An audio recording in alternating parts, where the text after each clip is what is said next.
Welcome back to Link to the Past, where hopefully we talk about less dicks. I mean, Off it's to a terrible start. so the likelihood is about 50-50. I tell you what, man, I could be the CEO of a Fortune 500 company in my fucking 50s, and I'm still gonna laugh at dick and fart jokes. No matter what, I'm still gonna be just the little kid because I watched Tag last night with it's Ed Helms, Jeremy Renner, Hannibal Buress, and it was silly. It was kind of stupid. It was fun. Yeah. But it did kind of make me think, like, you know, you don't have to take yourself seriously just to do, you know, like what is considered to be grown up things, you know, like you know, to have an office job and to, you know, be successful. And no, I'm almost dead. Holy shit. Yeah, you are. Holy shit. I need to go. I'll go right first. And it kind of made me feel a little bit better because I've spent, oh boy. I spent a good bit of my life kind of cultivating my career in IT and all that stuff, but I've never really taken myself too seriously, and I don't.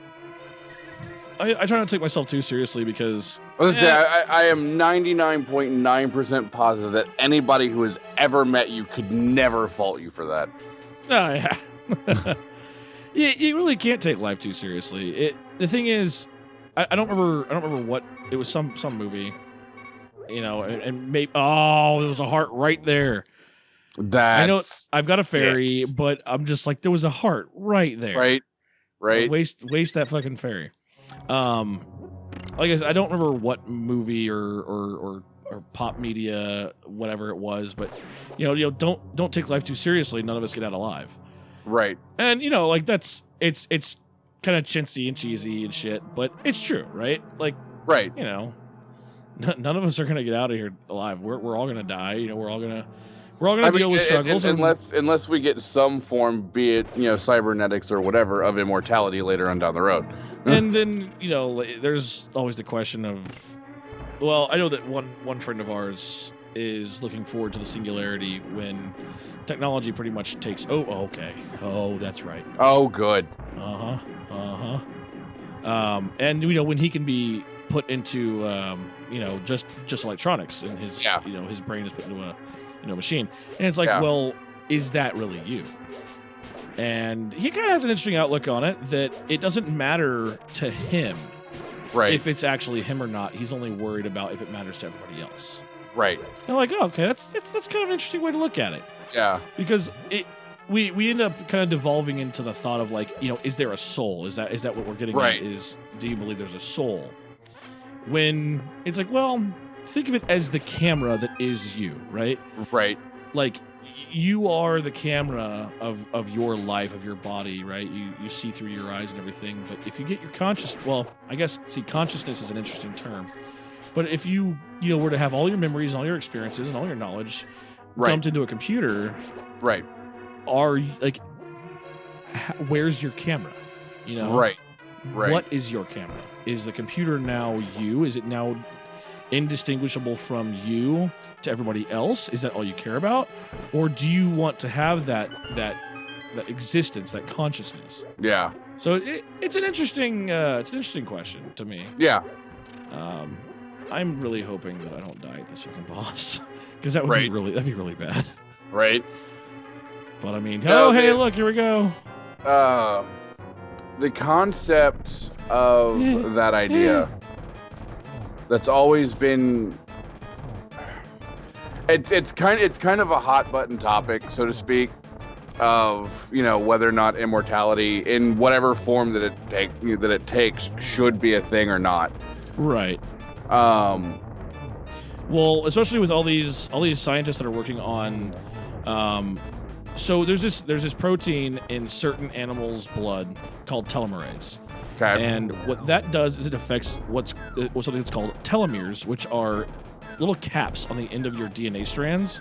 Okay. And they are what degrade every time your DNA replicates, which causes a lot of cancers and things that people die of old age from.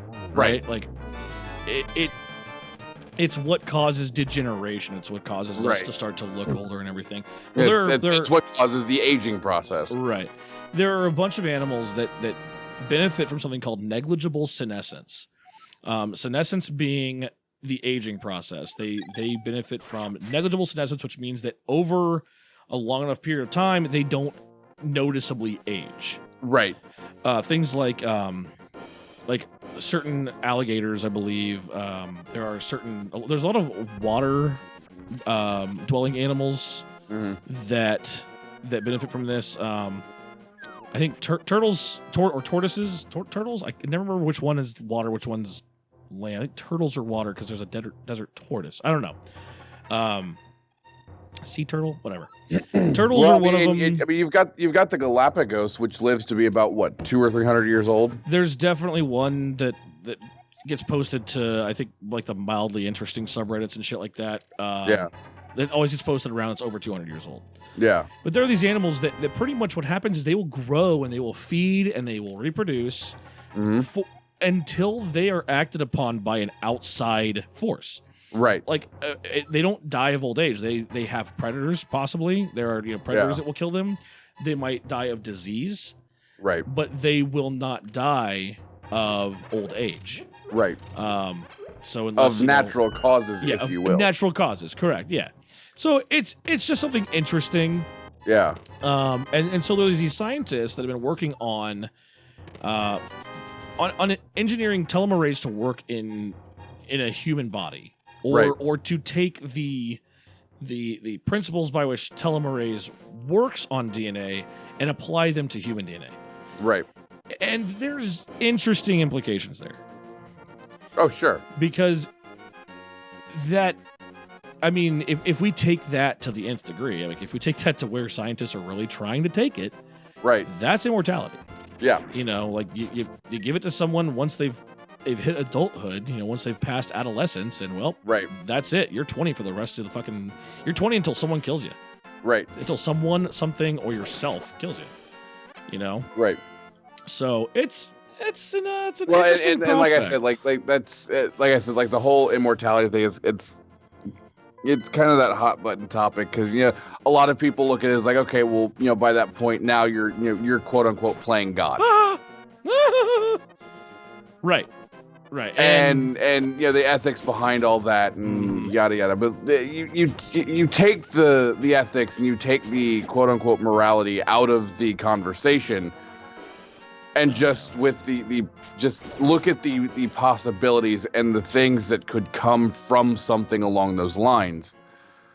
Because and I've had this conversation with other friends of mine, namely one of them that that lives in Austin,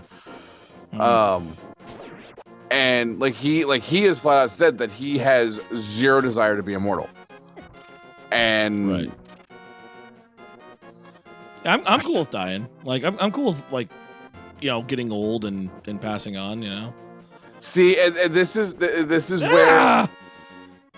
where my come on! Why is he able to run so fucking fast? I mean, you have the Pegasus boots at this point. You can run faster than him in a straight line. They charge. You have to charge the Pegasus boots. That's fair. So you gotta sit here and do that, you gotta sit here and do that. That's enough time for that asshole to catch up with you, and then there goes your leg. Yeah, no, this is where my uncertainty comes into play because my natural scientific curiosity kicks in. And whereas on a personal level, I have no issues with getting old and eventually dying. Oh, come on. I think the only regret that I would have. No regrets, man. No regrets. Well, no. Hear me out on this. The only regret that I would have of, growing old and in passing on of natural causes or whatever is the fact that I was unable to see the end result of Final Fantasy of mankind. Well, that Kingdom Hearts. that too. I just wanted to see Kingdom Hearts 12. I mean it's been confirmed. Kingdom Hearts 3 is not the last game in the series. At this point, we'd be lucky to see 4 before we die. Look. Tell me I'm wrong. Look. It's only been 12 years since Kingdom Hearts 2. Oh. Anyway, continue your thing. But no, like I think the only regret that I would have personally is I was unable to see the end result of humankind's technological advancements, where we end up. Mm-hmm. For sure. I do want to see flying cars and shit. Yeah, I do want to see at the rate we're going. We're most likely going to be long dead by the time we get, quote unquote teleportation, or we start colonizing and other planets and have intergalactic travel, and I want to see all that. The ramifications of teleportation too. Like that's gonna be an interesting one if we ever get there, because with the quantum teleportation and crap that we've been able to like quantum entanglement on atoms and crap. It's like, well, there might be something there, right? But I mean, it's not, obviously we're nowhere near practical applications like that. Hell no. But there is, again, it's just like putting your brain in a computer. It's like, is that still you? Right. Is the one that comes out still you? The whole idea that they've proposed at this point in regards to human teleportation is the fact that to teleport somebody, you have to break them down into their base atoms and reconstitute them. And again, that brings up the question, is that still you, or is that just a copy? Right. And I guess to everybody else, as long as everything was put back exactly the same way, to anybody else, that's still you. But again, like, are you? Or are you dead? Right. Because and ultimately, again, that comes up to the same situation of, to me, as long as I am still perceived as me by other people, then whatever, I don't care. But then, does your consciousness get to experience what that version of you is going through? Like, that's right. That's or weird, you end up in a constant, existential crisis type situation of you can't just accept the fact that, yes, everybody sees this as me, but I don't know if this is still me. Right. It's a weird one. Those kind of things are definitely head scratchers, and we may never fucking know. Right. And that's fine. Well, honestly, that's fine. That works. I just want shoes that lace themselves up, bro. I mean, that's fair. I think, though, to be fair as well, with the anniversary, I think, of when Marty McFly came to the future, I think Nike actually had a prototype of these shoes from the movie that they gave to Michael J. Fox. So they brought out the shoes, but they just looked like them. Like they had them. I couldn't remember if they actually, not in the way that they would in the movie, but if they actually did function as quote unquote self-lacing or not. I don't think they went that crazy with them, and I think they were just like some kind of special thing. What I was more impressed with was when I was more impressed when they had like, I don't know if it was just movie magic and shit, but at one point they actually had like a legit hoverboard, like the one from was it 2? Back to the Future 2? Yeah. And they actually had oh man, what's his name? The fucking Doc. Who played Doc Brown? Christopher Lloyd. They actually had him out and riding it, and I don't know that it was real. I think about that time was when they started messing around with like the hyper chilling materials to make them levitate. Yeah. And there were a bunch of interesting things going on in laboratories and stuff, and I think it was something along those lines, or it was just straight up movie magic. Right. It seemed really cool. I know I know at one point, like, they had quote unquote created a hoverboard. The problem was it relied on magnetism, so you can only use it in specific places that had the ship built into the ground. So like, is that levitation or is that hovering, or is that just magnetic levitation? Right. It's like that's like starting to mince words a little bit, Right. But I don't know. I think it'd be kind of cool. Maybe that's not a priority in like humanity's needs right now. Right. I think that like, gotta figure out a way to feed the 8 billion people that are on this planet. Well, yeah, no, like there are definitely things that need to be prioritized far more than hoverboards and flying cars. Right. But on the other hand, can't we have some fun stuff? Can't we have some cool stuff too? Right. But I don't know. It's weird, right? Yeah. Like, if you were in power, if you had the means and everything, it's like, is it your responsibility, right? Right. Like man, this got fucking real. Right.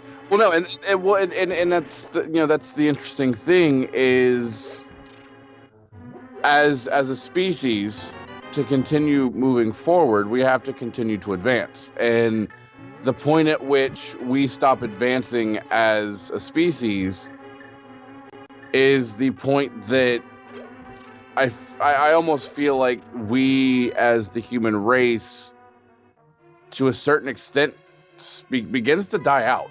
Oh yeah, for sure. And there are some interesting things about that interesting ways that I feel about that too. Like, we only want to further our existence because we want to further our existence. Like, there is no real good reason for us to stick around. Right. As a species. And I'm not trying to say, oh, we're terrible. We harm the planet. Like, whatever. Honestly, the planet, she gonna be fine. By the time it's all said and done, yeah. I mean, the only point at which the planet will no longer just be fine is when our sun begins growing and it ends up either pushes us out or consumes the planet as a whole. Exactly. Like, we're a bit selfish, and of course we should be. Like, that's how we evolved. Right. That's why we have the two primal urges, which are to feed and fuck, right? Right. Is so that we can stay alive, so that we can prolong ourselves. And that's fine. That's most species, Yeah. They have two prerogatives. That's to feed and fuck. Right. But people talk about, like, save the planet. Well, they're really only talking about saving the planet for ourselves. Right. Nothing we can do will actually destroy the planet. The planet will be fine. Right. I mean, unless we somehow drill to the core and then fucking suddenly fuck with the core somehow. There's a key around here somewhere. Like that is the only point at which we can legitimately destroy the planet. Right. We're not gonna break the planet. We can 100% make it uninhabitable. Sure. By any living species. Sure. I mean, look at Mars. I mean, was that natural? Yeah, probably. There's probably no being intervention on that count. Yeah. But the fact still remains is that there were events that naturally occurred within Mars, be it through solar radiation or whatever, that caused the planet to become uninhabitable. Like, what would Earth be like if we never evolved, right? If we just stayed as apes, right? Right. You must never fail to find all the treasures in each dungeon. Are you trying to tell me that I am not the type to find all the treasures, you son of a bitch? I will kill you. I will kill your parents. I will. Make you eat your parents. No, make you eat your parents. So, on those somewhat heavy fucking notes, I think that we should pick all this back up on the next episode. When Steve has a general idea where the fuck he's going. Oh, I have a general idea where I'm going. Okay. I know what I'm doing. Okay. You sure about that? I'm going to stand here and watch this fucking BMOS and those tentacly guys, because I don't know that they ever came I have seen more than enough hentai to know where that's going. Come here, little boy. Come here, little boy. Woo. Oh, all right. Tell you what. Okay, we'll end the episode with a compass. And shit. All right. Right here. All right. Thanks for coming out, everybody. We hope you join us tomorrow on The Golden Limit.